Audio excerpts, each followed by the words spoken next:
Thank you. Is my mic on? Everybody hear me okay? All right. So first, to talk about Horseshoe Curve, we have to get a little bit of history prior. But before I even get into that, I want to thank everybody for coming out tonight. I know it's a great day outside and you would probably much rather be out there, but Horseshoe Curve brought you all here, which I'm glad to see. I think it would be easier for me to ask, how many people have never been to Horseshoe Curve? Ever? Never been? Fantastic. That's great. Okay, so this will make everything so much easier. Okay. So as we look here on the slides here, Allegheny Portage Railroad was the state's first big way of transportation. First opened in 1834, and it operated until 1854. It was operated by the state. It was a series of 10 inclined planes from Hollidaysburg to Johnstown in between canal basins. So transporting your typical 1830s and 40s goods and people were a common thing that you would see being transported on this system. Everybody who traveled on it wanted the new, best, fastest way of travel. So Allegheny Portage Railroad, as soon as it opened, everybody's going to try it out, right? So the state is operating this. If you see in the picture there are two lines, but when it first opened, it was only a one-line system. So there was a mishap with some rail coming in, and it was a full year until the second line got installed. So when two canal boats or trains of freight met each other on the Portage Railroad, there were fights, and whoever won would proceed east or west, whatever way they were going. So it was all around not the best system at the start, but it did aid the state in its early years of transportation. Even though that this system was open for 20 years, it was often considered to replace it with something totally different, just because of the canal took so long. It took weeks to get across the state from Philadelphia to Pittsburgh. So if you look at this map, the yellow line would be the line of a private-owned company that would tie into what we call Y switches today in Duncansville. And that is where that line would go into the Allegheny Portage Railroad and begin its ascent of the mountains. So the red line there would be the inclined planes. And as you can see, that yellow line there is a private property, original PRR main line. So that was the original main line before we get to Horseshoe Curve.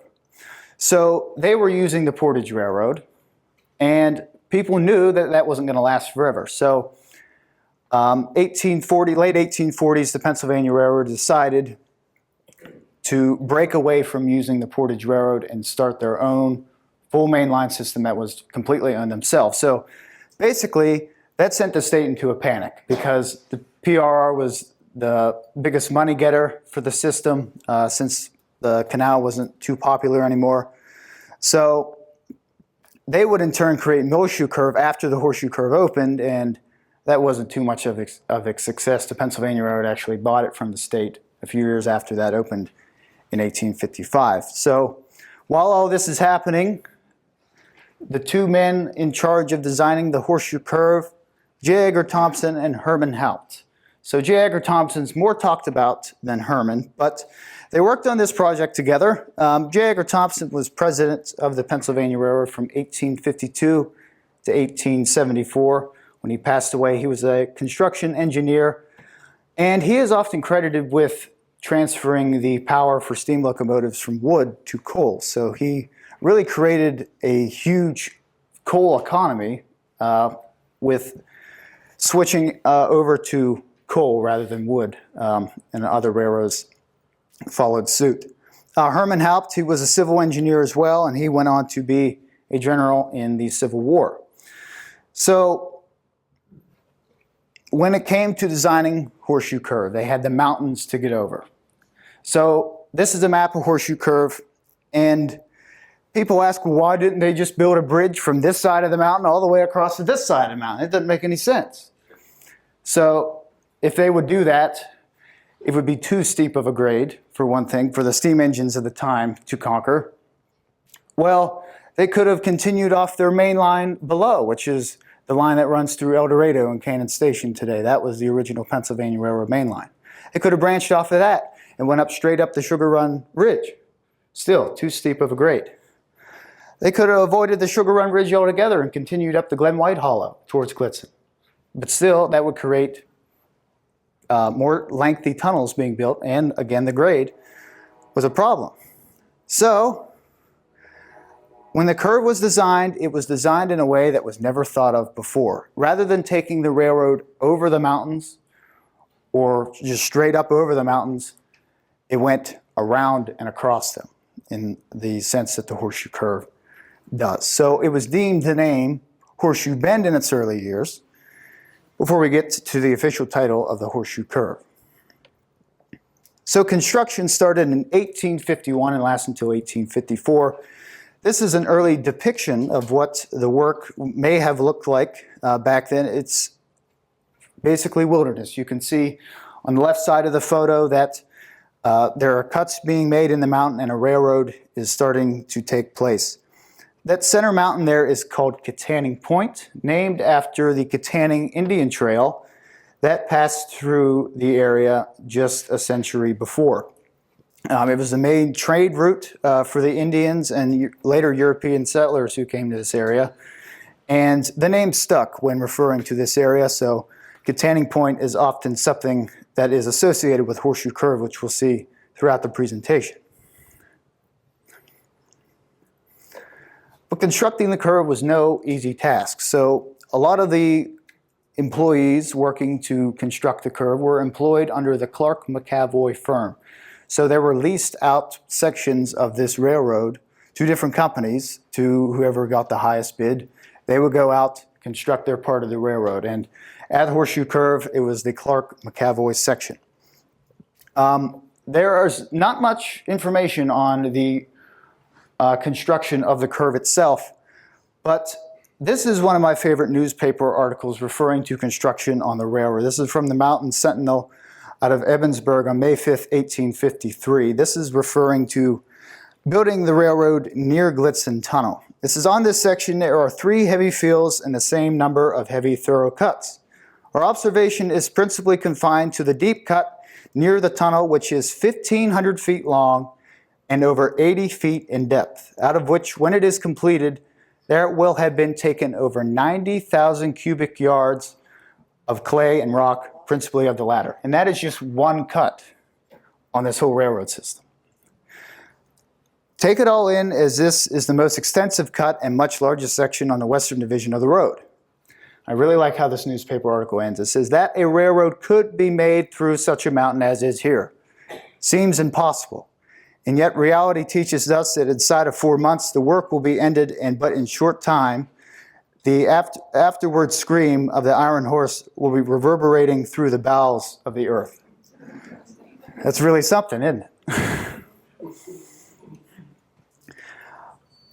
But there were often tragic times when working in conditions such as these.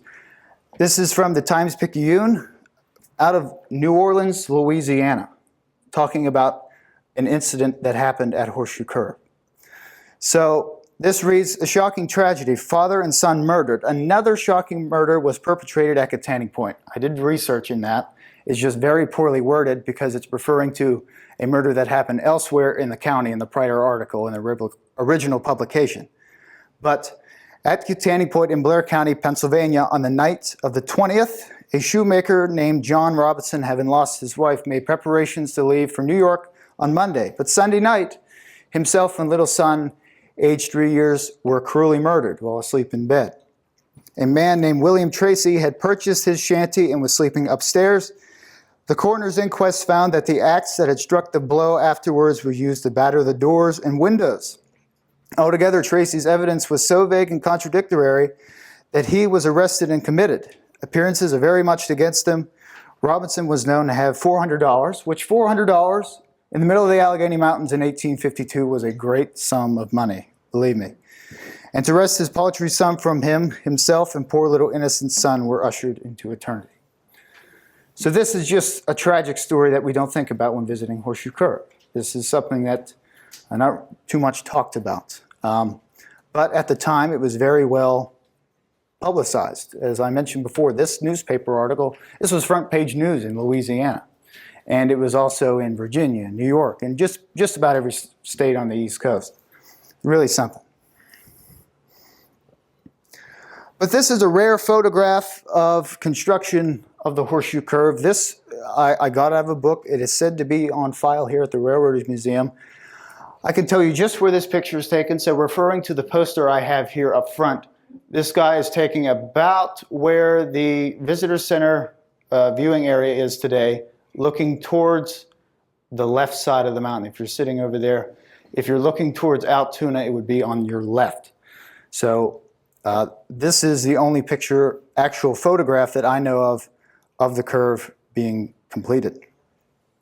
So this is 1859 Blair County map, and we'll talk about the curve officially opening for service. And this is a newspaper article that was published in a Pittsburgh newspaper. It says Pennsylvania Railroad, the first passenger train eastward on the Pennsylvania Road, under the new arrangement, which left here for Philadelphia on Tuesday night at last at 9:30 o'clock, so 9:30. Passed through the tunnel in fine style, reaching Altoona at 2:30 o'clock the next morning. So the first train reached Altoona in the early morning hours of February 15th, 1854, reaching here about 2:30 in the morning. Yesterday at 1:00 p.m., the first train westward from Philadelphia arrived according to the advertised arrangements. And yesterday morning, the first mail train went out to Philadelphia, full passengers in high glee. The new arrangement is now full and successful operation. Passengers may rely on being set down at the end of their journey with the advertised time. Get this, 15 hours from Pittsburgh to Philadelphia ought to satisfy the fastest of this fast generation.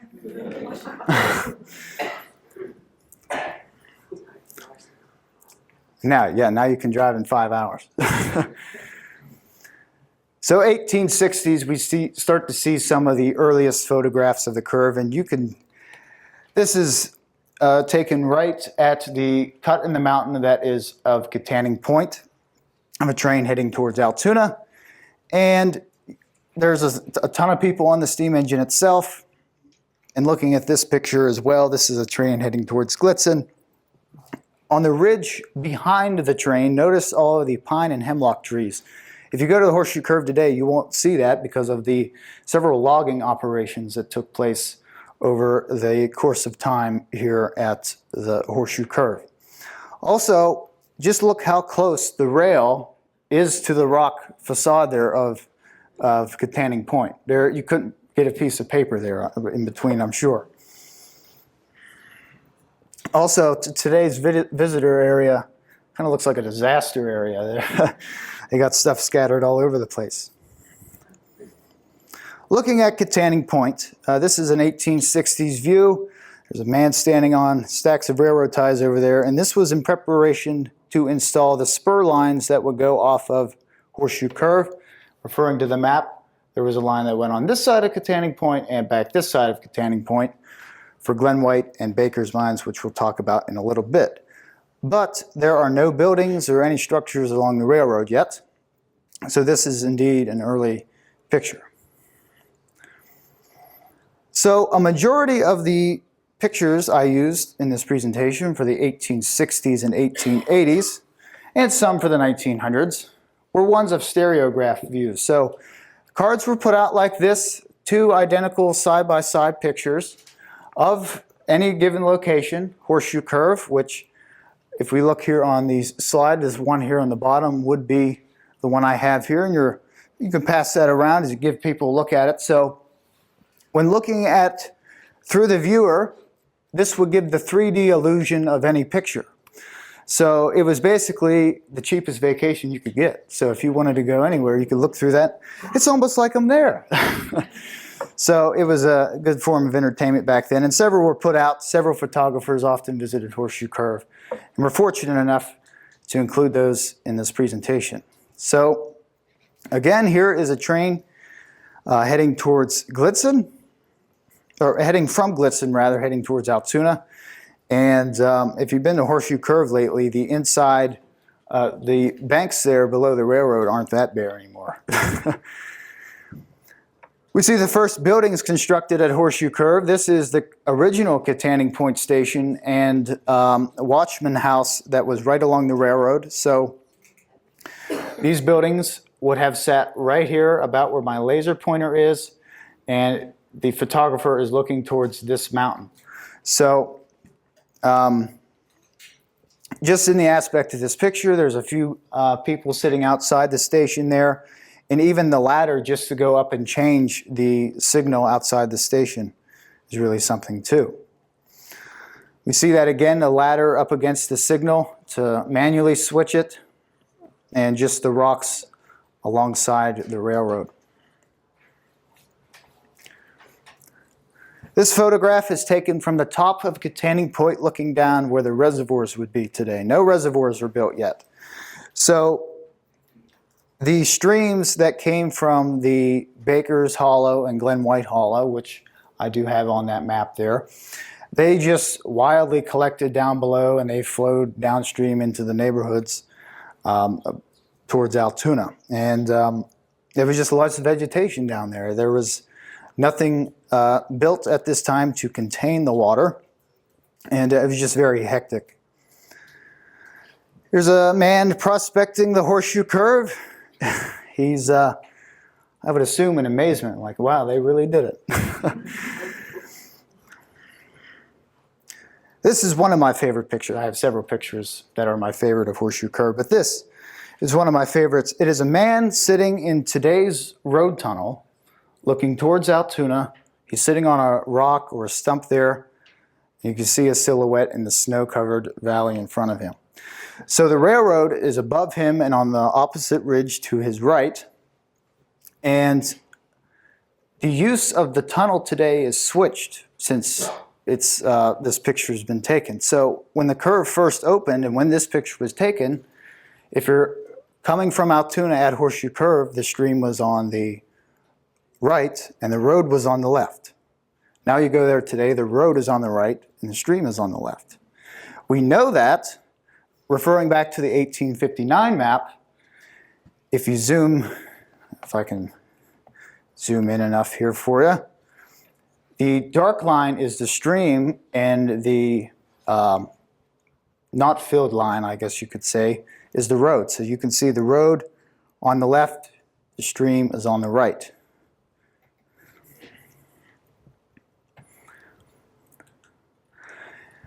There's not much room, like I said, between the tracks and the cliff of Katanning Point. And looking at this picture, I realized that something didn't seem right to me. It's something that didn't belong like it was natural. And I don't know if you can see it well in the presentation, but it looks to me like there's letters written on the rock here at Katanning Point. And zooming it in, you can maybe see it a little better. It's not the greatest quality of picture, but after studying it, I finally decided what this says. It says rising sun. If I take that away, maybe that becomes a little bit more clearer. Rising sun. Which makes sense. Because if you look, doesn't this remind you of a rising sun? If you're in the middle of the Allegheny Mountains and you see this huge half of a circle that is tan among all of this green, of course it's going to look like a rising sun. So that was an early name, another early name for Katanning Point.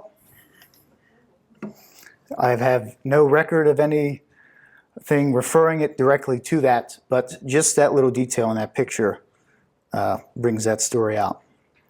So this is a drawing of Katanning Point. There were several other drawings produced, as photographs were rare in this early time, as we can see there.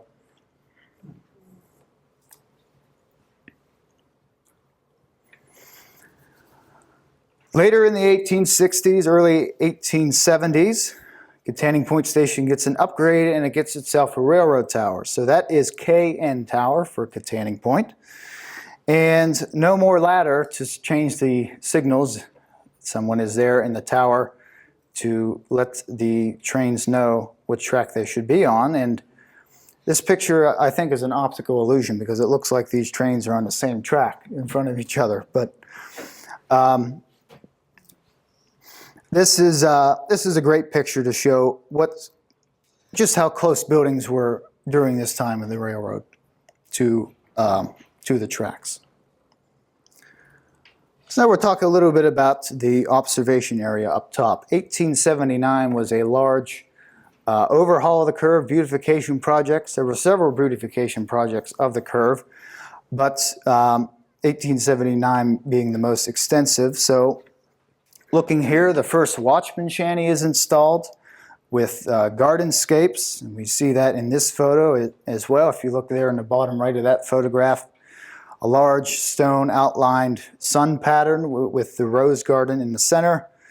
And also in this picture too, you can see just how high the timber was cut from the railroad on that side to prevent any fires from being spread.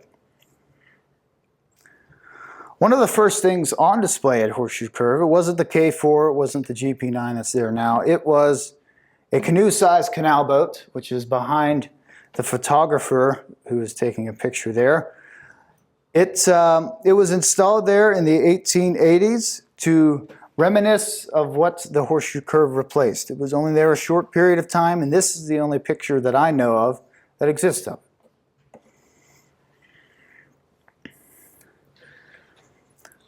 So back to those branch line mines. So on the right-hand side of Katanning Point, there was the Baker's Mines. So Baker's Mines was operated by Sylvester Baker of Baker Mansion. He operated those mines to operate the Allegheny Furnace. And he also had a row of coke ovens just off of the railroad at Horseshoe Curve, which we'll see in a minute. Also on the left side of Katanning Point was the Glen White Railroad. It's what is immediately in front of this photographer. And the rail doesn't look in too great a shape, the loose dirt falling out in between the railroad ties, but nothing much for a short spur line railroad. So coal was very rich in these mountains. They discovered that when building such railroad. So they needed to properly export it. As you can see that the Baker's Mines on the right had their own coaling tipple just out from the curve, that all kinds of spur lines all over the mountains connected the coal mines to the main line. Another way of doing this was by tipple, which is the structure in the far distance of the left of this photograph. We'll talk about that in a minute. But this is another picture of Katanning Point Station and the Watchman Shanty. There is a small, I guess you could call it a guardrail. I'm not sure how that would keep an engine from falling down over the bank. But that was put in, and also you can see how the rails are starting to change. If you look to the far left, there's that spur line coming off. And when the tipple was built in the 1870s to export this coal, more lines were put in at the tipple. But there's an oval sign to the right of the railroad tower and station. It's an oval sign, so it would probably have said railroad crossing, stop, look, and listen. And as I mentioned, at the tipple, there was always 4 lines. This is a scan from a map of 1898, and it's not the greatest quality of a map, but it does show how the 2 lines branch out to 4 to allow mass coal exportation, and then go back to 2 closer towards Altoona. So when the curve was upgraded to 4 lines, not much work had to be done there since there was already 4 lines there at that point.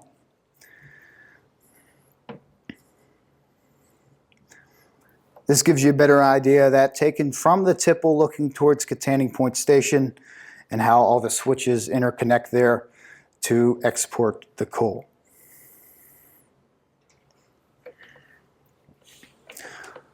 Another one of my favorites, 3 men standing on the railroad branch line of Baker's Mines below among those pine and hemlock trees looking towards Horseshoe Curve.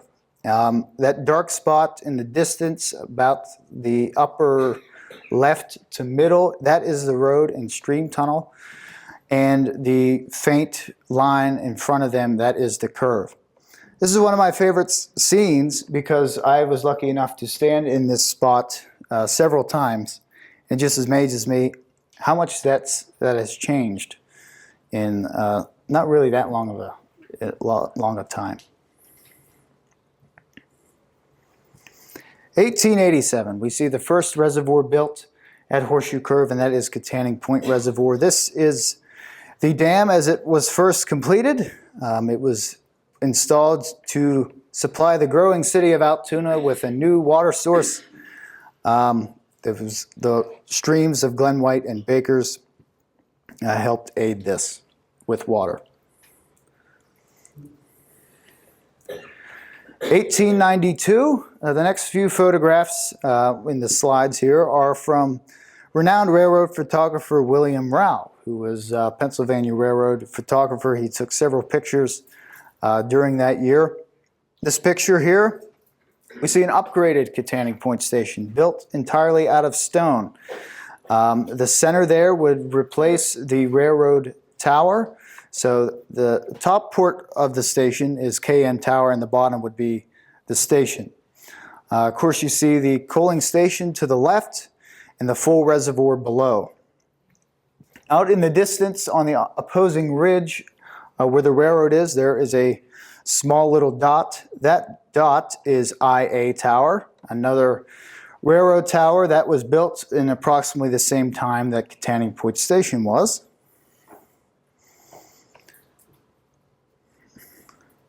And here is another William Rao photograph, a common picture of a group of what appears to be very happy people riding a passenger train towards Altoona.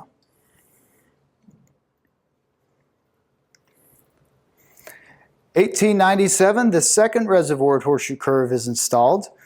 It is known now as the Impounding Dam, and this is taken from the observation area looking over the reservoirs.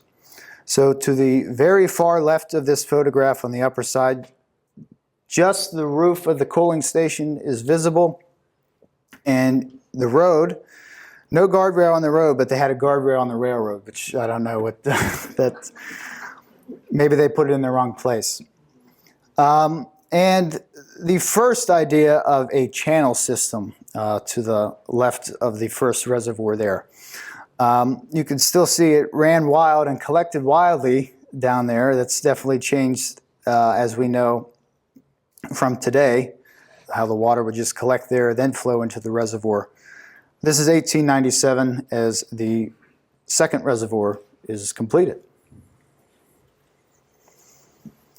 1890s, just down below that second reservoir, there were several dwellings in what is now Lake Altoona, the third reservoir that would be completed.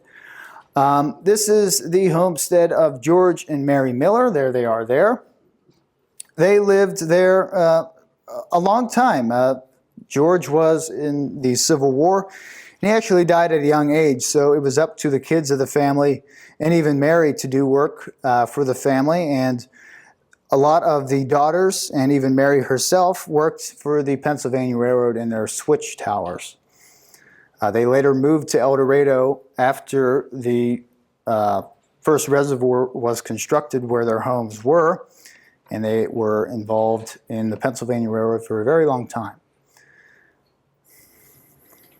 But this just gives you a different scene of approximately the same viewpoint. So in the distance, in the picture on the bottom is the Miller homestead, and that building there is the Katanning Point Church and School. They had their own little church and school for that community up there.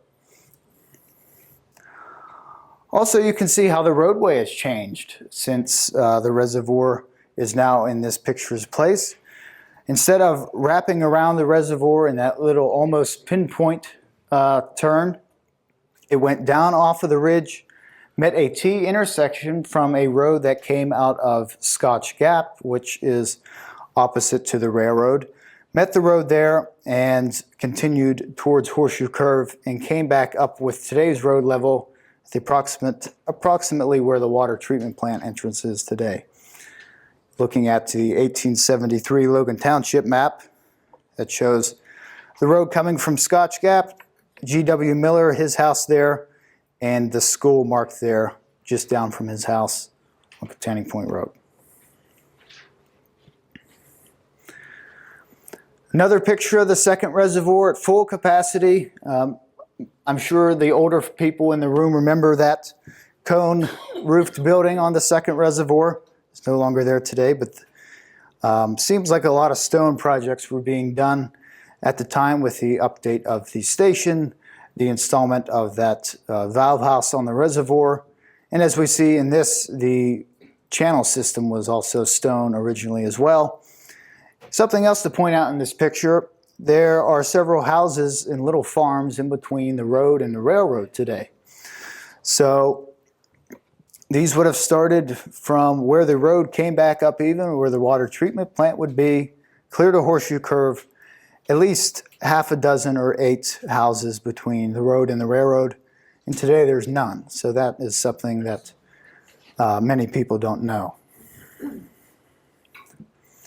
1898, we see a group of men standing outside of Tanning Point Station, and railroad travel is picking up. So if we look here, this sign on the end of Tanning Point Station explains the mileage of where you're at. So seeing that sign on the left side, you would know you are 242 miles from Philadelphia, where the railroad began, and 111.81 miles from Pittsburgh.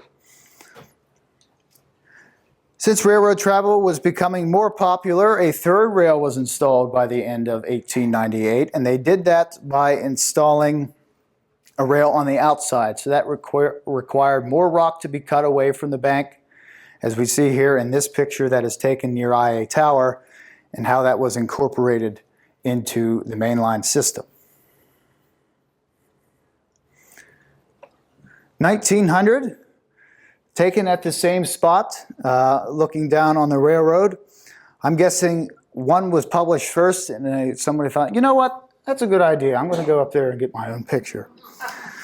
So 2 similar scenes there, same stump, same view for both people in the picture.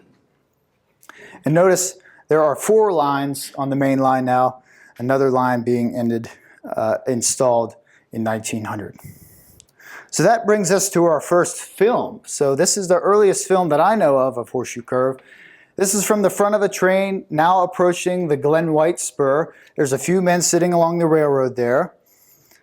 A few cars on the spur line, a guy walking past. And approaching the face of Tanning Point here, railroad ties stood up along the bank, maybe some maintenance being done. Looking towards the operations at Baker's, you can see the coke ovens above the parked rail cars there. That is a weigh station for the coal coming out of Baker's mines. The Tanning Point Station is not in view of this film, but it is there, and now they are approaching the coal tipple, which this really shows how it works. So those platforms drop down with the coal cars that were locked on to fill the cars in the main line down below.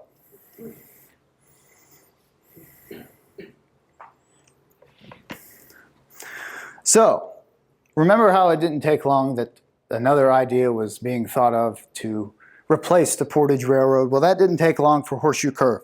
This was a front page article in an October edition of the New York Times.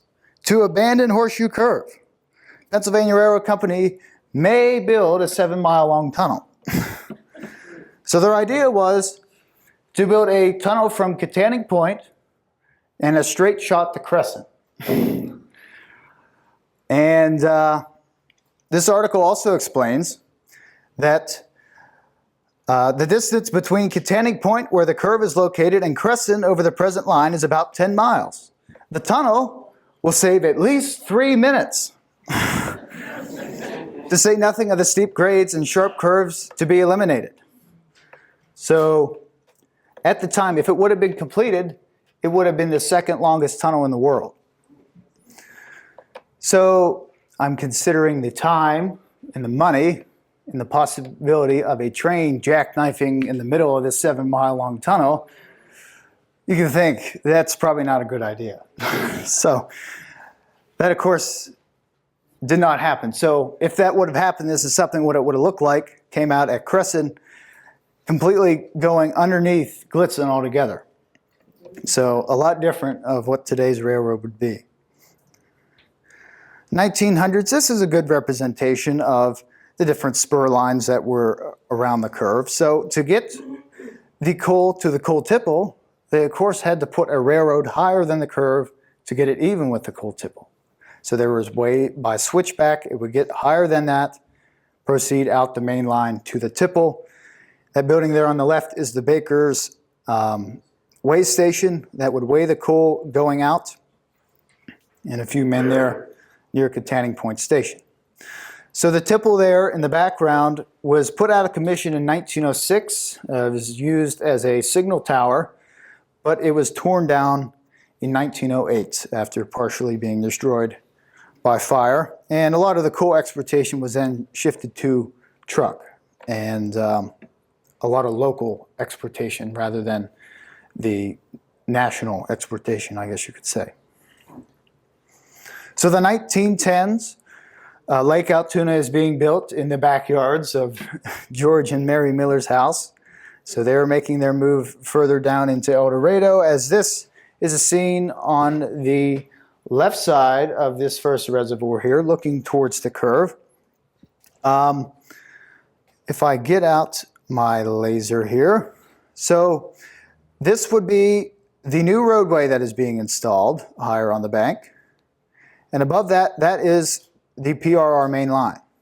Now this big field, pay attention to that, that's going to be important in a minute. But you can see they even built temporary spur lines all down through where the reservoir would be just to construct it.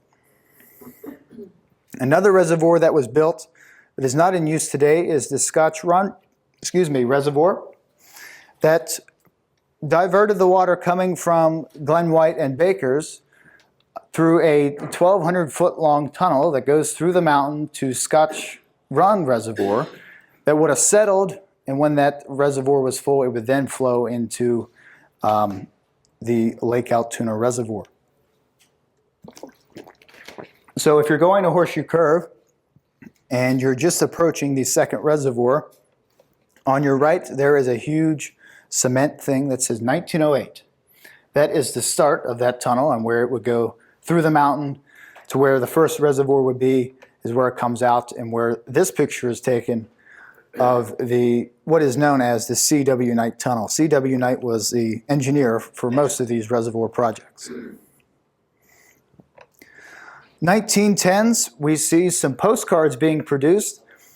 A lot of the postcards from that time period weren't legitimate pictures. So postcards like this is a painting over a picture, and it was produced. So like this one, this is from the 1910s. You can see the tipple is no longer beyond the station there. And there's also some loss of detail on some of these cards as well, as we'll discuss in a little bit. But here is another one, still showing that water running wildly down below the curve.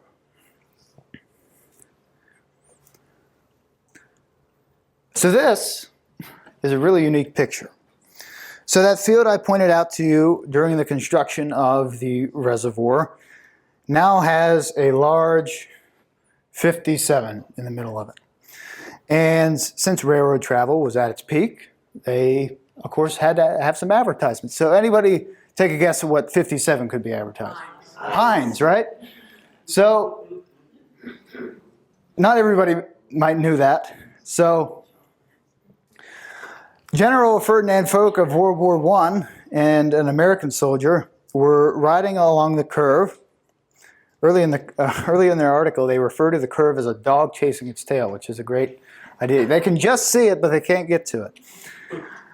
The article reads, high up on the mountainside, the familiar numerals 57 stood, two great wooden figures. There was nothing to explain the mystery to the Frenchman. He says, what does that mean, that lonely and majestic 57? It says the American soldier's French was not too good, just simply put. But his vocabulary, my vocabulary is not complete at this point either, but his vocabulary is not complete. It means, he explained, it means 57 varieties of, he just couldn't think of it. He said to his friend Francis Drake, he said, Francis Drake, what the devil is French for pickle? He couldn't explain it to him. That's just a little side anecdote behind the 57. But that was only along the curve for a short time, and there's a few billboards below that for Lip Society chocolates, Ingersoll pocket watches, and the American Navy. And in between the road and the railroad, a double-sided Coca-Cola billboard. So anybody going to the curve and anybody traveling by rail should drink Coca-Cola.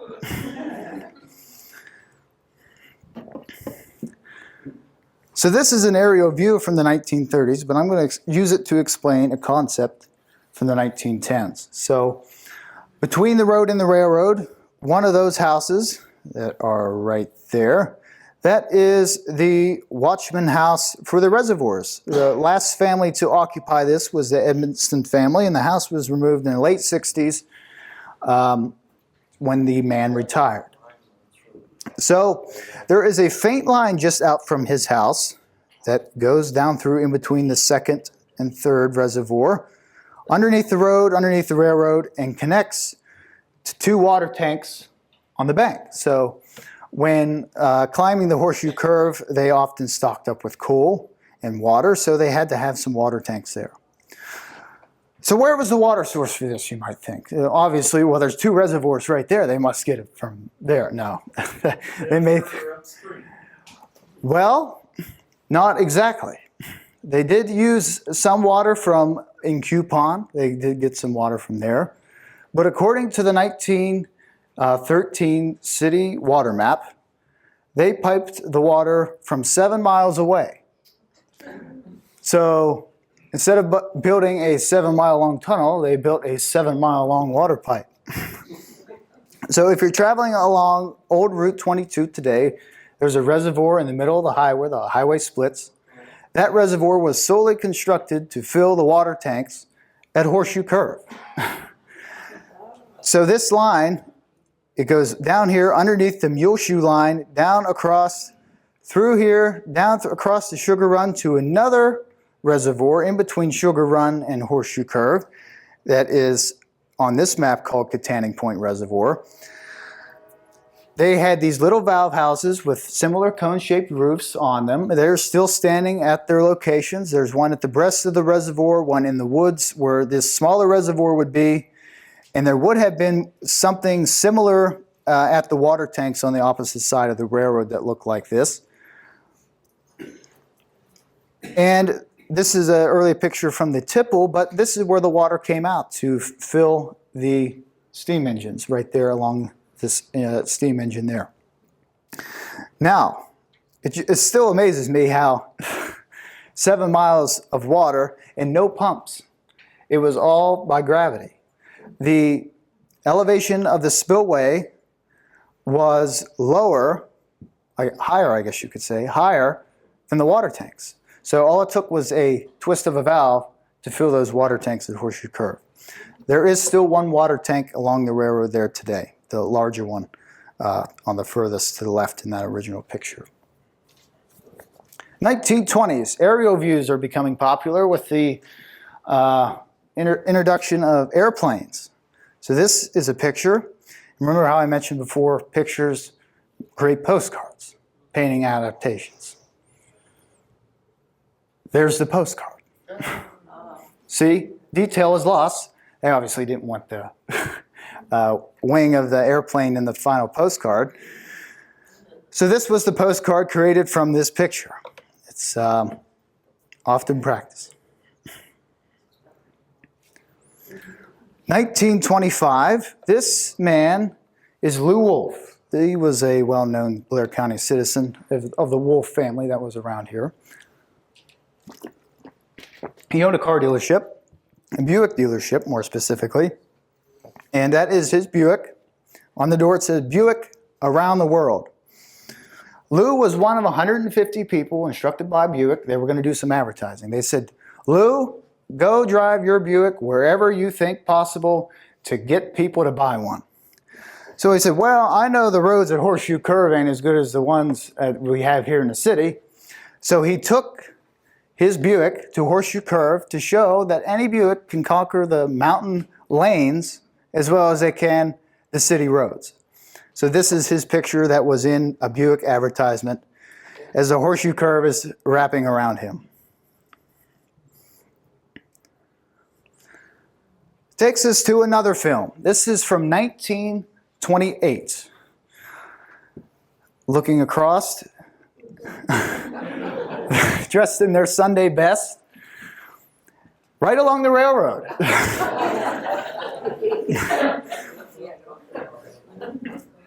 Don't show this to any railroad cop today. They would have a heart attack. Yep, here they come. Looking across, the breast of the third reservoir is below. Looking across the train heading towards Glitzen. Roof of Katanning Point Station there, just in frame. Here's the reservoirs. There they are.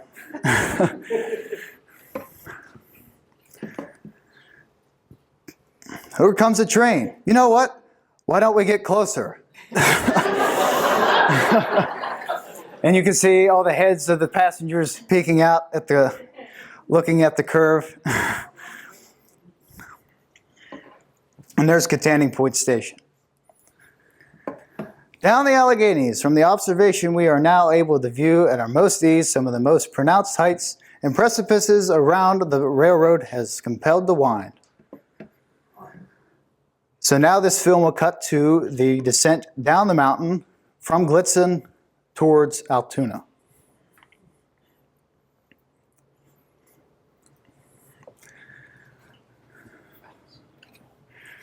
Here they come down, just rounding the side of the mountain to get to the curve. Train going towards Glitzen there.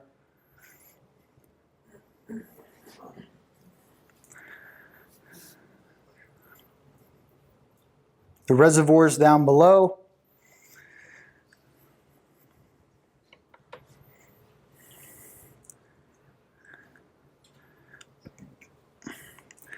Some spare cars parked on Glen White's storage line that was opposite to the one along Katanning Point. Several switches there for those mine trains to come out. Another train going towards Glitzen. And there is the Scotch Gap Reservoir with that tunnel down below. We skipped ahead all the way just downwind towards the first reservoir now. So the 1930s, here is a scene of passenger train rail passenger service was really picking up during this time as the train is approaching the photographer. And this is a really nice picture. This is a disastrous photo. So, St. Patrick's Day of 1936, one of the area's worst flood occurred. This was everything that washed downstream from Glen White, and it accumulated there outside the tunnel at Horseshoe Curve, is what you're looking at here. It took quite a while to get everything cleaned up, but eventually they did. This is, photographer just turned around, and it seems like the longer you look at this picture, the more people you see. There's people everywhere. There's waist deep in the water, up on the bank, working on clearing things out. I did get out a magnifying glass one night, and I counted over 100 people here working on the debris. And that's just the people photographed, so no telling how many people were there that day. In March, too. I bet that water was cold. 1938, another aerial view. This picture is from Penn Pilot, a online resource for old aerial photography, overlooking the curve. So this gives a really good idea of what is behind the curve itself. So you see the curve here, how Baker's Hollow wraps around, and then it does almost like a 90-degree angle to go back this way. This is the roadway as it goes up through Glen White and beyond to Glitzen, and of course the reservoirs down below.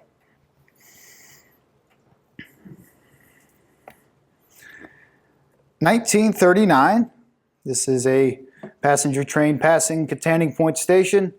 In 1939, 52 passenger trains passed Horseshoe Curve a day.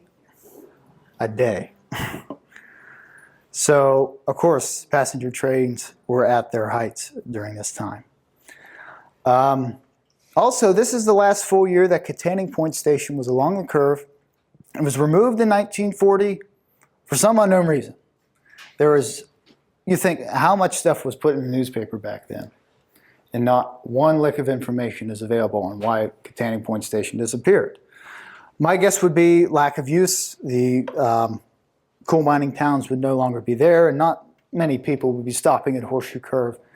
So Katanning Point Station was removed in 1940, but another building was built, and I'm sure a lot of people here are familiar with this building. This is the original Horseshoe Curve Lodge that was built by the National Youth Administration. Was a government program during World War II.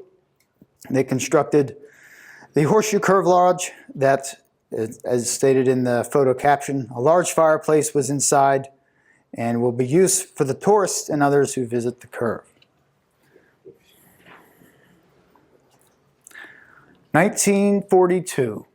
So, as mentioned before in the introduction to this is Operation Pastorius. So, this was a German-led Nazi sabotage to destroy the Horseshoe Curve and just destroy the U.S.'s war effort during World War II. A majority of military goods were exported by rail, then you have everything else too. So it really would have done a damage for the U.S.'s war effort, but it was foiled from within when the first two men on the list there, George Dash, Ernest Berger, turned themselves into the FBI. That was done in June of 1942. Their trial was done by August. By the end of August, the other 6 spies who were totally oblivious to this whole turning yourself in thing, like what, we're turning ourselves in? They were executed by electric chair and are buried in unmarked graves in Washington, D.C., while the other 2 were sent back to Germany on prison sentences. But that changed everything locally. As for the Horseshoe Curve, no trespassing signs were put up like this by the PRR to keep the Horseshoe Curve safe. And after this, no admittance was allowed to the Horseshoe Curve visiting area, and the curve was on guard 24 hours a day. And here is the front page news article of the Altoona Mirror of the attempted sabotage. You can learn more about that in that book that Jim mentioned earlier.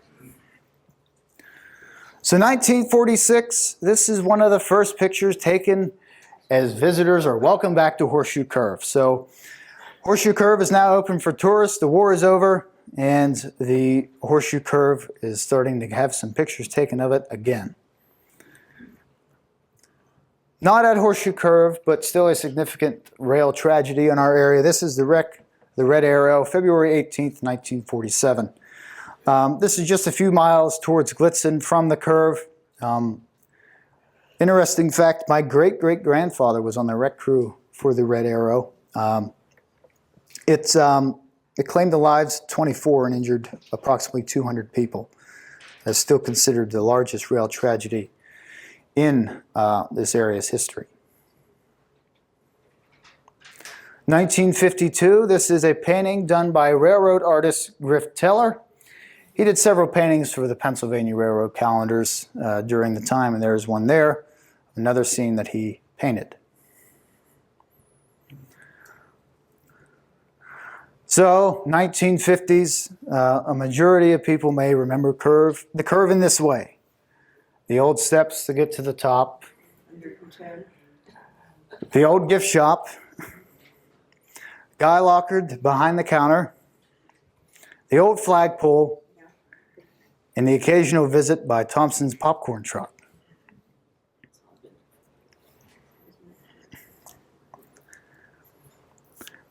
Change from steam to diesel was popular in the 1950s as the E8s of the Pennsylvania Railroad are taking this load of freight into Altoona. Looking at the curve there.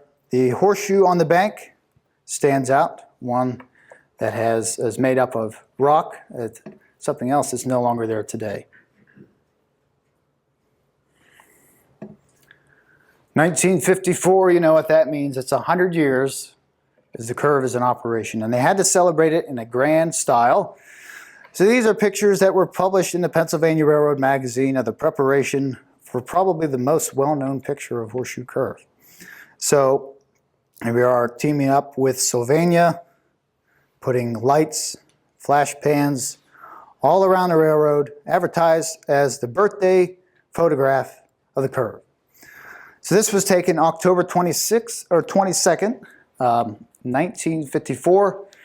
At approximately midnight, everybody flash. And that was it. This, yep, it is still considered the largest flash photo ever taken.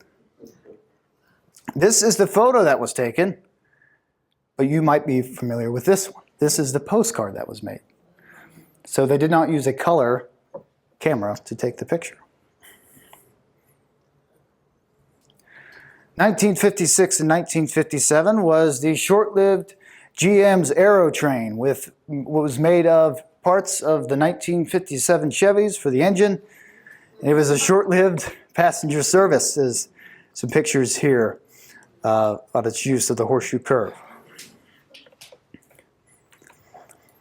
1957, the K4-1361 was officially dedicated on June 8th of that year on a rainy day. Everybody has their umbrellas out. And celebrated in grand ceremony. And it takes us to our next film. So this is rare film of the K4 being installed at Horseshoe Curve. So here it comes from Glitzen. It was brought up from Altoona, taken to Glitzen, switched back, and here it comes on its way in. Slowly. So here is the temporary line that was built to get it to where it needed to be.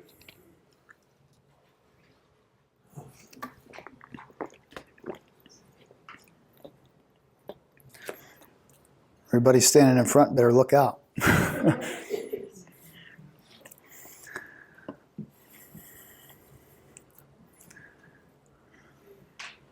It's being slowly pushed in by the employees of the PRR. Yeah, look out. Everybody with their long trench coats and just really a sign of the times in this film.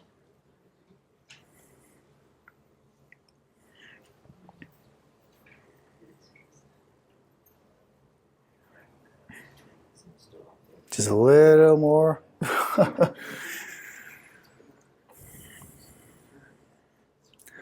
Pay attention to this detail right here. There goes the Aero train.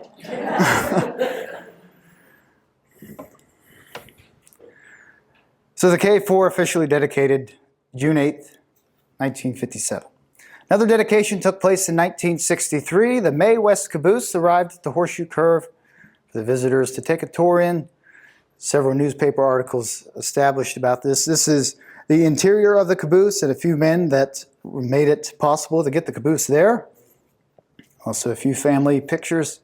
And it became an often tradition to carve your initials in a heart with whoever you were with in the side of the wooden caboose.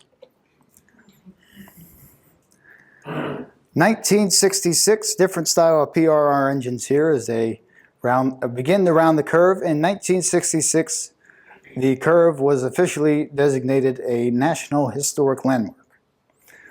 Where this is taken, just on the opposite side of the train, this was in between the road and the reservoir. It says City of Altoona Water Supply. So if you were on a train, what am I looking at down there? That's the City of Altoona Water Supply. That is still there faintly on the bank. You can see it now in the winter months. The faint, fading letters of what it says, the City of Altoona Water Supply. '68, a wishing well is dedicated at a Horseshoe Curve installed by the Lions Club. And there were some economic struggles for Pennsylvania Railroad, especially after World War II. And the same story for New York Central. So they thought, you know what? Instead of having two struggling rail companies, let's just make one big one. So they started Penn Central in 1968, and we see the beginning of the transfer. You see the engines behind the PC there, still PRR marked as they climb the curve. The next year, Penn Central on the curve again, but the story is not so good for the wishing well. See, they had everybody come from the city with buckets at nighttime and scooping out the wishing well. It wasn't too beneficial for the Lions Club, so they installed an 8-foot chain link fence around it with barbed wire.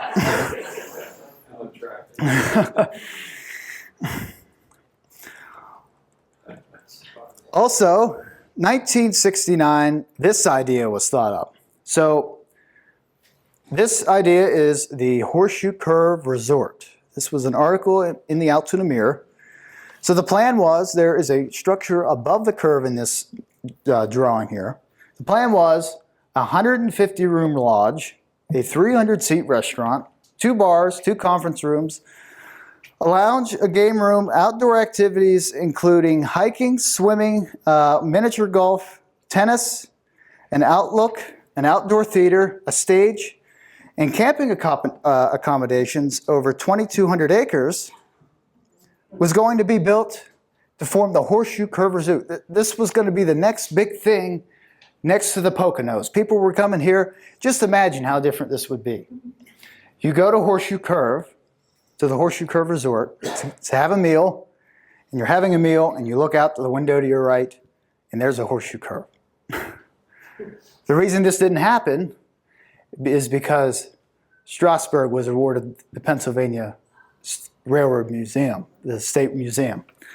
Altoona was like, you know what, we should have our own museum. So this place happened. So it was later shifted onto this, and this idea never came to be. 1970s fall foliage captured here.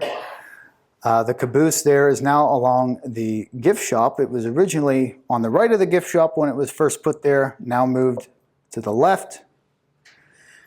Here's a short clip of a steam excursion from 1970 of the Nickel Plate Railroad doing a East Coast tour. A lot of people there. Even a guy on the tender of the K4. I don't know if you saw that there, but people everywhere taking pictures of this special excursion.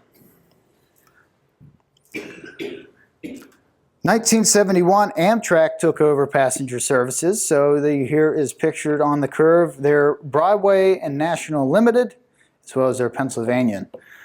They still have the passenger service today. Another 1970s view of the curve and the caboose. And here is a 1971 band concert by the Alto Cadets in front of the caboose.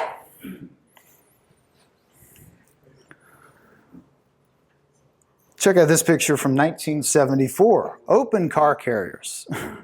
Now a thing of the past for obvious reasons, right? So, as you can imagine, as they go through the big city, they would make an easy target for anything to be launched at them. And while the train was idle, you can bet when they were unpackaged, there were some missing parts off of these cars too. So 1975, 1976, Penn Central goes under and the Consolidated Rail Company is formed, Conrail. We see here a locomotive marked CR over the PC as Conrail Blue makes its way around the curve. 1976, the caboose at the curve was no more. July 4th weekend, vandals took to it, destroying it by arson. Still never figured out who it was, but the May West was a total loss.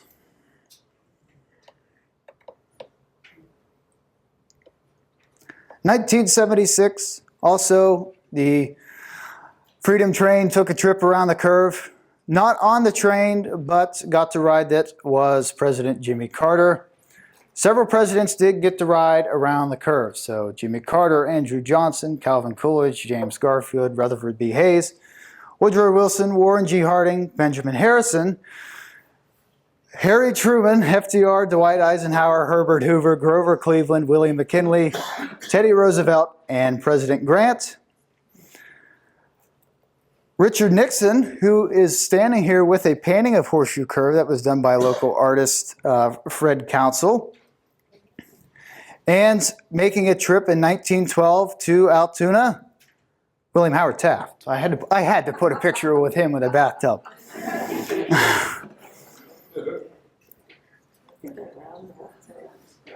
1977, another picture of the K4 and the Conrail service. 1981, you see the banks are starting to become green after a few decades of not being burned off by the steam locomotives, and also the gift shop got a little bit of a facelift below. 1981 also is when the curve became a three-rail service after Conrail removed that third inside line as a maintenance line and just lack of use. So for the first time since 1898, the curve was again a three-line service. Here is a full load of freight being pulled by 6 Conrail Blue engines making their way towards Glitzen. 1985, this was the year that the K4 descended the mountain and was brought here to the Altoona car shops to be totally restored and being completed by Easter weekend in 1987 to do special excursions. So its replacement was Conrail's, formerly Penn Central's, formerly Pennsylvania Railroad's number 7048 GP9, which is still there and was updated to PRR colors before being installed, which we see here. This is from 1987. And that little guy there is my dad in 1987.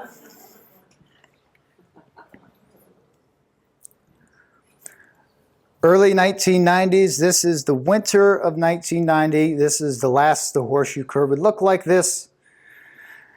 And the food shop would be no more, as it was being completely updated by these contractors here on the sign. Horseshoe Curve Road was closed during all of this because they were reshaping the road, installing a new museum, gift shop, and visiting center, and installing a funicular to take guests up to the top. So 1992, this is how it looked when it was completed with the new visitor center and gift shop. A fantastic shot from 1997. Shows a good shot of the new gift shop and the start of the fall foliage.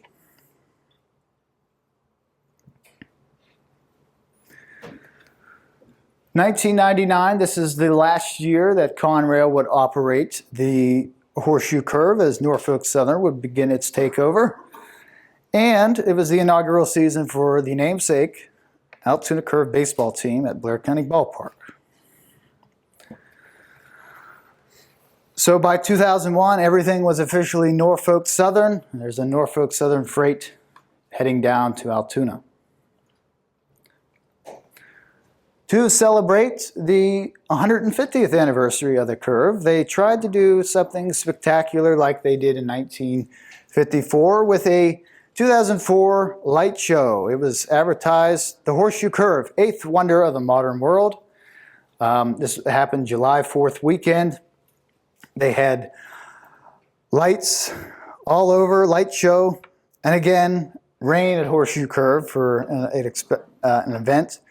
And that is what deterred Vice President Dick Cheney from not attending. But he did attend the Curve game that day, but he did not attend this event like he was scheduled to do so.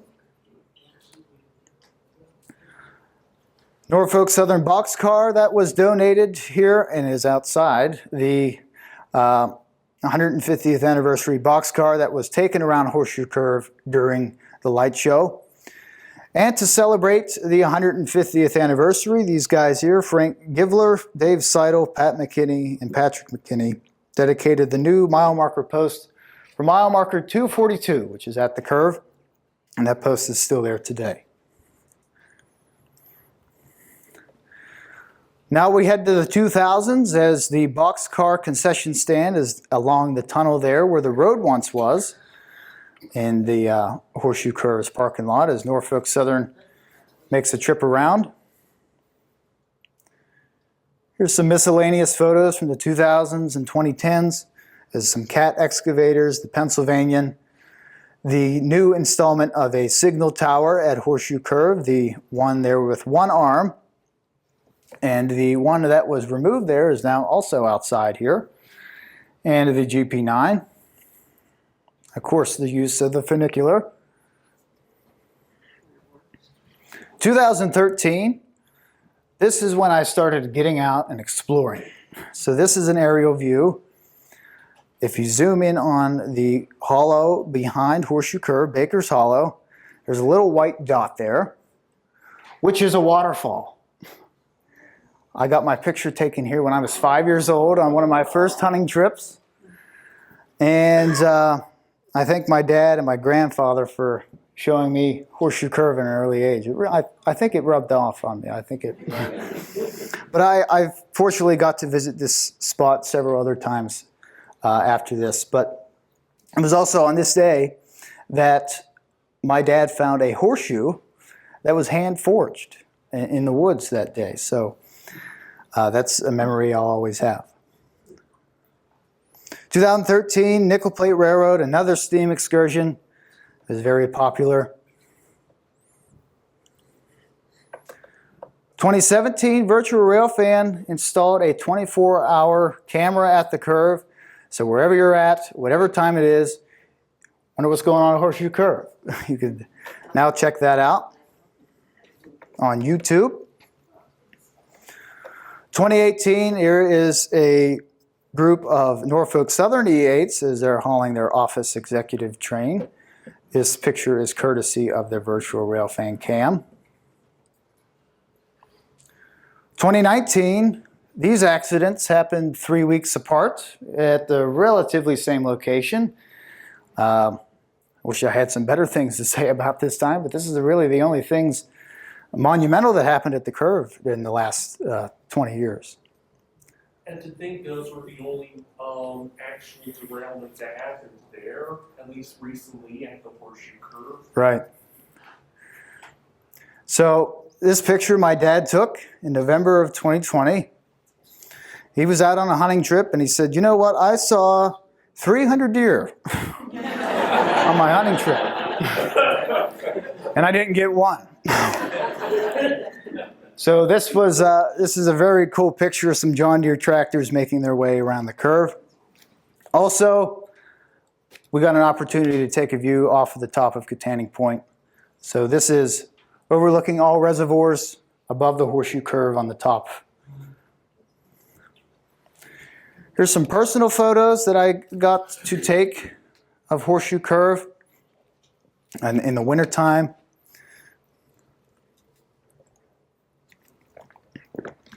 There's a nice view of the Allegheny Mountain Ranges and the GP9 as it sits along the railroad. And now a flag that was installed just here this past year, right along the railroad at the turn where Baker's Hollow is. In this picture, it is a little zoomed in to be included in the presentation, but this was taken from an airplane by a lady on Facebook, and at full scale you can see for miles. It's a really, really nice picture of a Horseshoe Curve, one of the best I've seen. So over 171 years, the Horseshoe Curve built the U.S. as a world-recognized engineering marvel. The Horseshoe Curve has experienced its ups and downs over that time, like possible abandonment, countless Sunday picnics by families, accidents, the rise and fall of several surrounding buildings, war, celebrations, creations of several unforgettable family moments. in the transportation of anything from city garbage to automobiles and everything in between. So we see all of this captured through photographs, some rare, some old, and some new and well known. If you just think how many pictures could have been taken there over the years, and realize that you and I have only seen a small percentage of the millions out there. So next time you visit Horseshoe Curve, or any place for that matter, just take a picture. Take a picture, because you never know what might be in that picture that may become missing in time, whether that be a building, a tree, or even a person. Remember, there is another 171 years of history ahead of the curve. That means another 171 years of photograph. And how nice would it be to have your own picture included in the next 171 years? So I thank you all so much for coming out tonight and viewing these pictures with me. It was great to do this presentation. And any questions? Yes? Watching Shannon up there, Mm-hmm. I was told that those stones were from the passenger station. I believe that. Yeah, that would make sense. Kind of think what year that was. Would that be the year that they tore down? 1940. So I was also under the impression that some materials that were used to construct the visitor center, also built in 1940, from the station as well. So they used their resources. Also, the white curve, I heard from a fellow that he said that those stones, some of the stones are buried near the Scotch Run Reservoir. Yeah. And that was Carl King, and I'm not sure if he's here or not, but he was the project manager for the 1990 stuff. And he actually told me that I'm spending, he said that was actually supposed to be free to walk on. So that's like. Now it's free to walk down. Any other questions? If you walk, I think so. You have to go through the visitor center. All right, I thank you so much. Thank you.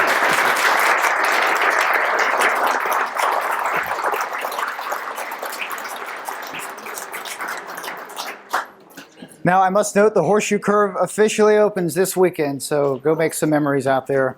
Get out and visit the curve.